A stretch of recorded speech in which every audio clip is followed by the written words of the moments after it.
I'm gonna show how I handmade these Christmas ornaments from cedarwood.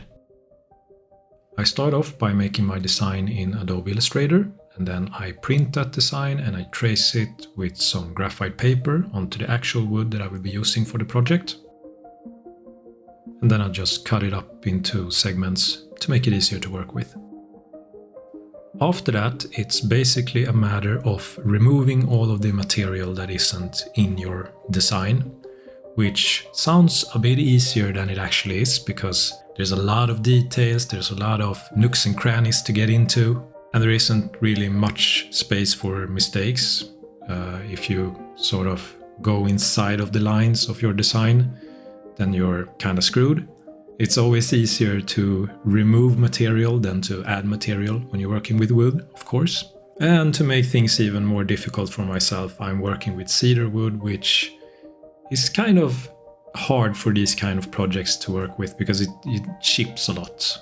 Like, it's very flaky. So you had to be really focused and concentrated in order to not screw things up too much with this project. And that's part of the meditative art of it, I guess. As we're getting real close up here, you can see actually how tiny that drill bit is that I'm working with. And this tool that I'm using, it's called a Dremel.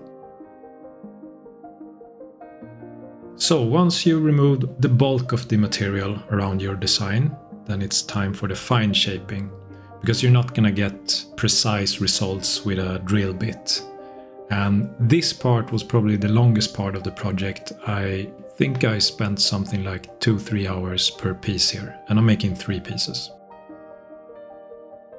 And of course, Christmas ornaments need something to hang from. So here I'm making the loops that will go into the ornaments to hang bands in. I wanted a triangular shape to the loop, and to make the sizes and the shapes consistent, I'm using these 3 nails into a cutting board that I'm shaping the steel wire around. And this is what they look like.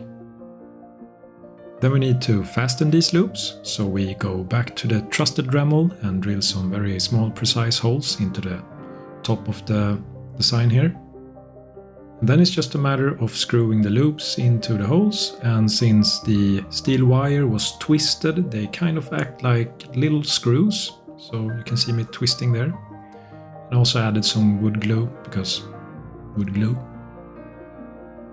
And before we go on to lacquering these pieces, there's a little bit more fine tuning to do to the shape of the designs, and I'm using a nail file here. And no, it has not been used on any fingers or nails, it's specifically bought for this purpose.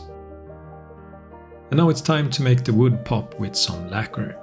And I'm using a lacquer here that's called something like diamond finish, I can't really remember, but it's used for making fishing baits. So it's like really glossy and obviously really sturdy against moisture.